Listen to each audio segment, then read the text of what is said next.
Sans plus attendre, je laisse donc la parole d'abord à Sophie Levrard, qui va présenter Léandro de la Jonquière. Alors, bonjour à tous. Voilà, merci. Donc, j'ai le grand plaisir de vous présenter Monsieur Léandro de la Jonquière, professeur des universités, membre de l'équipe du CERS et aussi membre fondateur du laboratoire LEPSI, études et recherches psychanalytiques et éducatives sur l'enfance à l'université de Sao Paulo au Brésil. Après ses études supérieures en psychologie et en sciences de l'éducation, donc toujours en Argentine, son pays natal, Monsieur de la Jonquière a soutenu en 1992 sa thèse de doctorat en sciences de l'éducation au Brésil, intitulée « De Piaget à Freud pour réfléchir sur l'erreur dans les apprentissages, la psychopédagogie entre connaissance et savoir ». Il obtient ensuite en 1999 sa première habilitation à diriger des recherches en sciences de l'éducation, toujours à l'université de Sao Paulo, sous le titre « L'enfance et l'illusion psychopédagogique », écrit de psychanalyse et éducation. Donc c'est alors qu'il gravit tous les échelons de la carrière d'enseignant-chercheur, toujours inscrit dans l'approche psychanalytique en éducation et formation. Désirant venir s'installer en France, il présente une nouvelle demande pour obtenir une deuxième HDR, cette fois-ci à Paris 8, en 2010. Monsieur de la Jonquière obtient alors en France la qualification de professeur des universités en 2011 et intègre le CERS à partir de septembre 2012. Je ne me suis pas trompée. Donc son dernier ouvrage, Figure de l'infantile, la psychanalyse dans la vie quotidienne auprès des enfants, publié d'abord en espagnol et en portugais, a été publié en français en 2013. Cet ouvrage confirme la double implication de notre intervenant sur deux domaines scientifiques rarement mis en relation, donc la psychanalyse d'une part et l'éducation de l'autre. Monsieur de la Jonquière montre bien à quel point ils sont liés et interindépendants. Il tente de répondre aux questionnements éducatifs en apportant des éléments sur fond d'analyse psychanalytique. Donc pendant longtemps, l'école a voulu écarter du système éducatif les enfants jugés non scolarisables, souvent liés à un handicap. Son désir est tout autre aujourd'hui. L'école pour tous est un objectif essentiel pour l'institution, mais les difficultés pour l'atteindre résident toujours.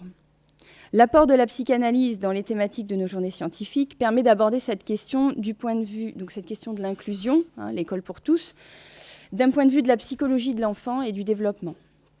Donc Monsieur de la Jonquière cherche donc à savoir quelles responsabilités peuvent être collectives et partagées afin de favoriser l'inclusion de tous les enfants dans un système scolaire adapté. Le travail psychanalytique permet ici une remise en question du fantasme pédagogique de l'adulte, pour donner ainsi une place à l'enfant en tant que sujet. De plus, il se pose la question de savoir si nous sommes tous des sujets scolarisés et scolarisables.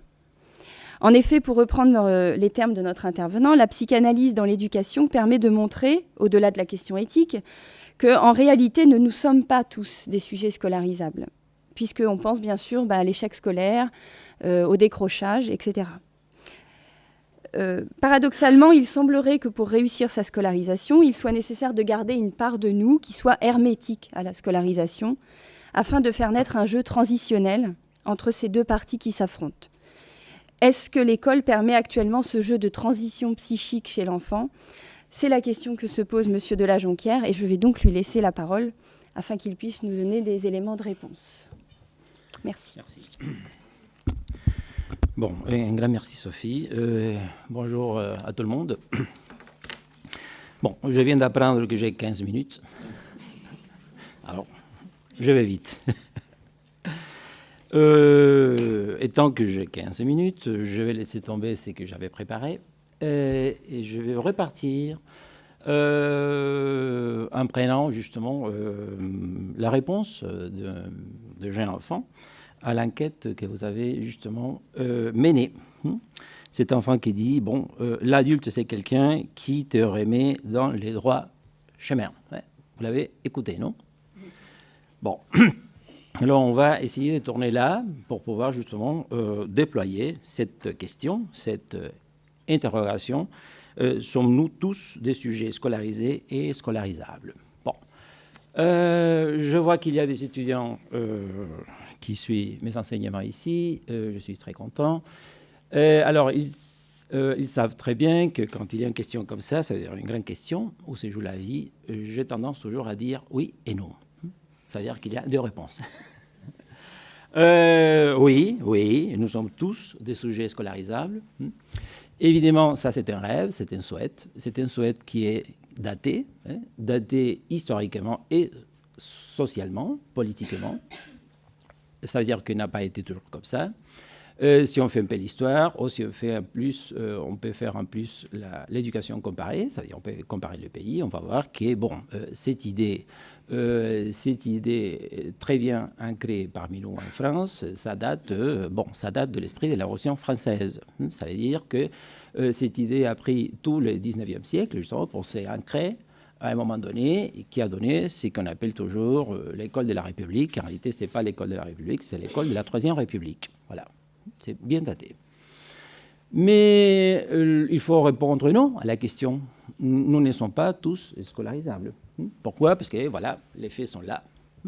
Les journaux nous rappellent tous les jours, quand on travaille à l'école, Julie qui a fait une très bonne synthèse de ma vie, elle a laissé tomber seulement une chose, que j'étais en Argentine pendant 10 ans maître d'école. Et je garde de très bons souvenirs de cette époque. Et justement, j'essaie toujours, dans mes recherches, de revenir toujours à l'école. Et je suis très content que parmi les publics, il y a justement des collègues qui travaillent avec les enfants. C'est pas facile de travailler avec les enfants. C'est plus facile de parler des enfants. Parler des enfants, tout le monde parle. La question, c'est parler avec les enfants. Et avec les enfants, là, tous les jours, quand on les a là, tête à tête. Ça, c'est la question que je ne vais jamais oublier dans ma vie. Alors, et c'est pour ça que je vais revenir à cette question.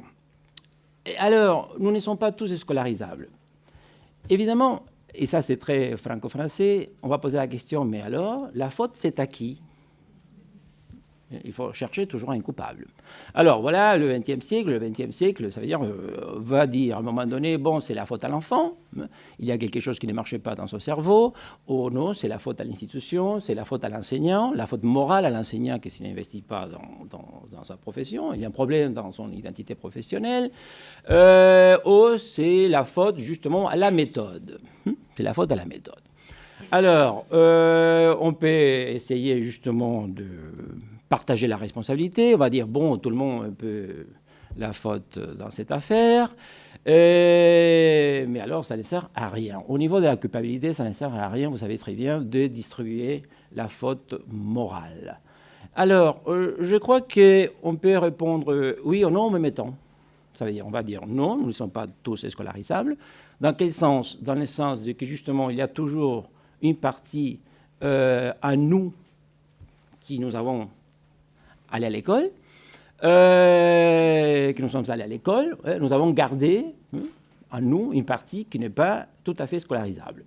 Alors vous voyez, je réponds non à la question, mais à partir de cette hypothèse, ça veut dire l'hypothèse qu'on garde en nous une partie qui ne peut pas être scolarisable, je peux répondre oui à la question. Oui, nous sommes tous scolarisables, mais dans certaines conditions.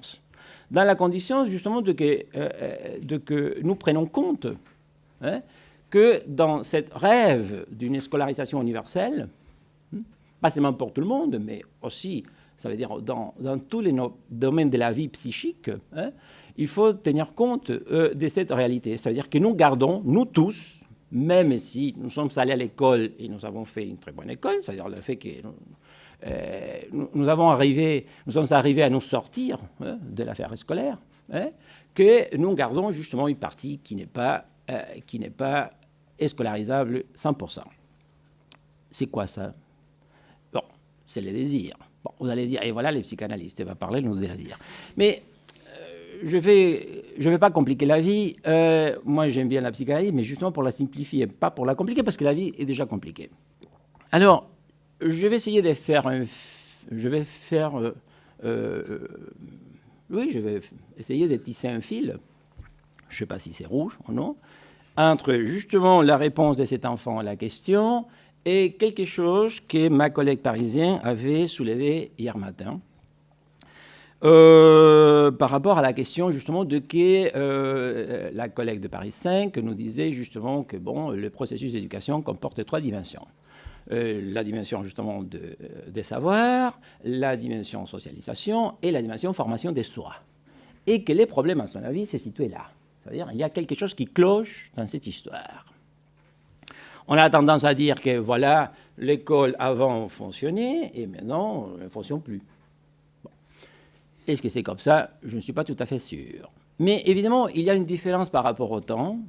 Oui, ça c'est vrai. Et la différence, il faut la situer justement au niveau de cette dimension, c'est-à-dire à l'intérieur de cette dimension, de la dimension de la formation des soi. Pourquoi? Parce que la dimension de la formation des soi est liée justement à l'hypothèse du désir et est liée à la réponse de ce petit enfant qui va dire « l'adulte, c'est quelqu'un qui te met dans le droit chemin ». C'est-à-dire, c'est l'attente de l'enfant. Hein.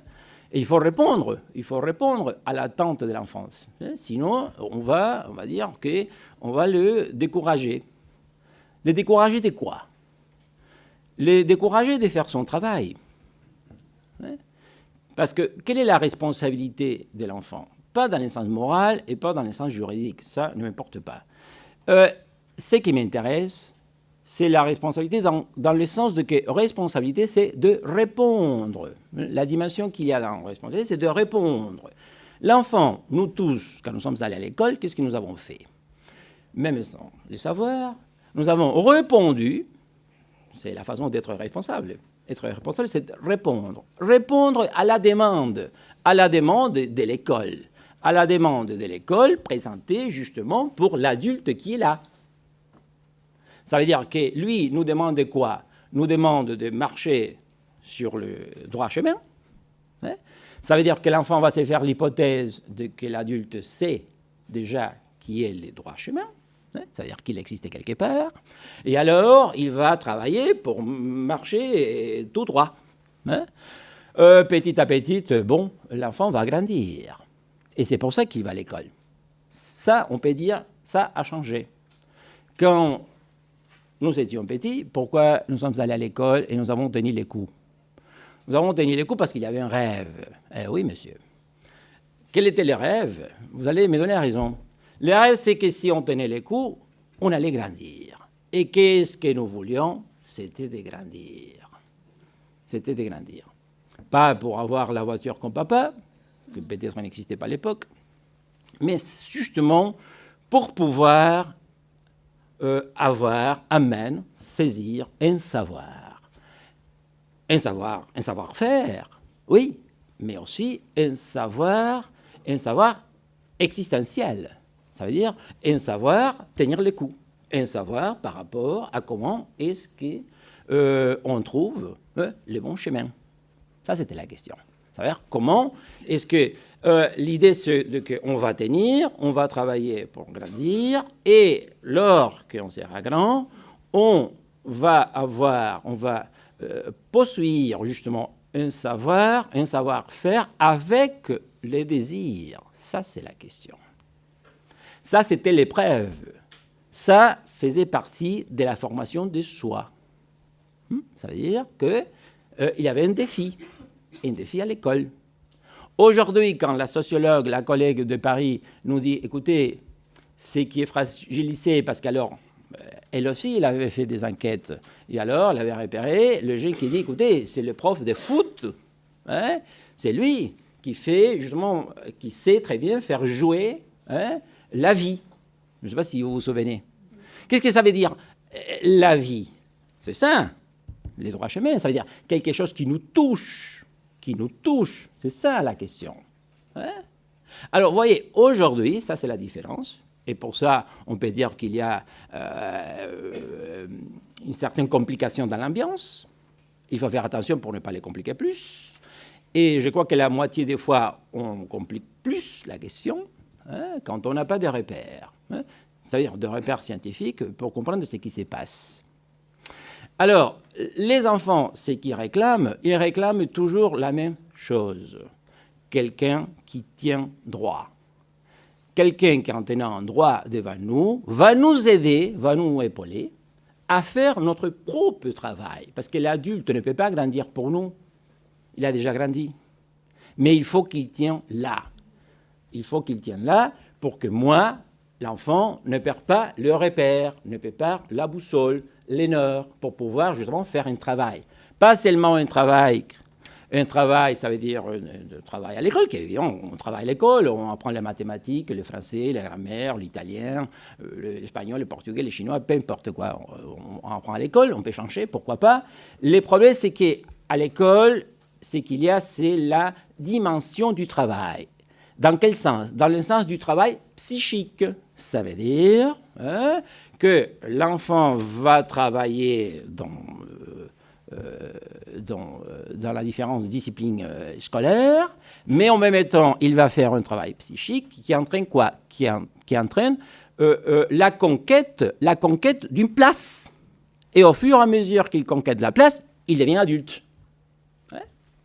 Quand il s'aperçoit, le temps est passé, et voilà, il est devenu vieux. C'est ça la question. Oui. Il voulait devenir grand. Il voulait devenir grand, voilà la tromperie. Mais en réalité, il ne peut pas devenir un grand. Il devient vieux. Ça veut dire, qu'est-ce que ça veut dire un vieux? Ça veut dire, c'est pas un vieux ringard, ça veut dire devenir vieux, ça veut dire, c'est avoir conscience qu'on a du temps sur les épaules.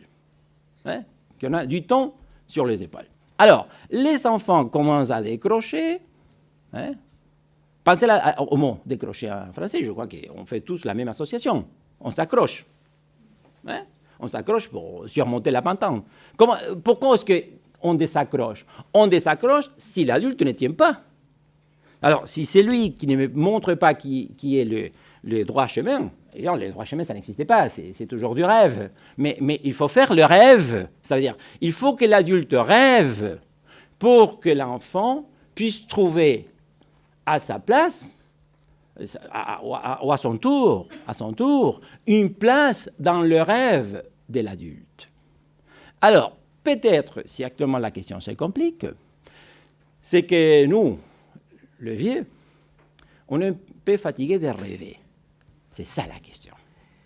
Et ce qui réclame les enfants, les jeunes, ça veut dire ce qui nous jette à la figure, excusez-moi l'expression, ce qui nous jette à la figure, c'est qu'on ne rêve plus. Évidemment, ce n'est pas comme ça, on rêve, tant qu'on rêve, on est là. Voilà, on tient les coups. C'est pour ça que vous êtes venus. Alors, la question, peut-être il faut, et voilà, je vais terminer, il me manque encore 2 minutes. J'ai encore 2 minutes. La question, c'est d'examiner ce qui se passe du côté des adultes autour de ce qu'on rêve par rapport aux enfants. Quels sont les rêves qu'on offre aux enfants? Et en réalité, je crois qu'actuellement, on ne offre pas de rêves, on offre pas mal de cauchemars. Et qu'est-ce qu'on fait? On va plaquer la faute à l'enfant. Voilà, c'est lui qui est comme ça. Mais en réalité, et on peut revenir à la question qu'on parlait tout à l'heure par rapport à la question des rythmes scolaires qui préoccupe ici Sophie.